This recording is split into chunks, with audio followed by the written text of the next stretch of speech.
اور یہ بنو ہاشم اور بنو امیہ کی جو اتصل ہے وہ رسول اللہ کی بعثت سے پہلے کی تھی. یہ جو ابو لہب کی بیوی تھی نا ام جمیل، بہت خوبصورت تھی، مشہور تھا، اس لیے اس کا نام ہی پڑ گیا ہوا تھا.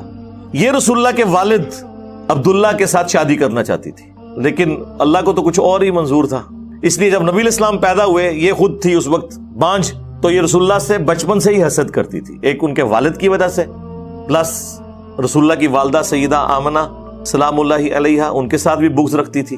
اور بغض کا یہ عالم تھا کہ اس کی ایک لونڈی تھی سوائبہ، وہ عبد المطلب نے ہائر کی دودھ پلانے کے لیے، وہاں پہ رواج تھا، اس نے وہ اپنی لونڈی واپس بلوا لی کہ نہیں محمد کو تو میں نہیں دودھ پلانے دوں. حالانکہ وہ لوگ اتنے مہمان نواز تھے، باہر لوگوں کا بھی وہ احترام کرتے تھے، لیکن یہاں پہ ان کے اندر ایسی نفرت تھی. پھر اللہ تبارک و تعالیٰ نے یہ قسمت سیدہ حلیمہ سعدیہ کے حصے میں رکھی ہوئی تھی.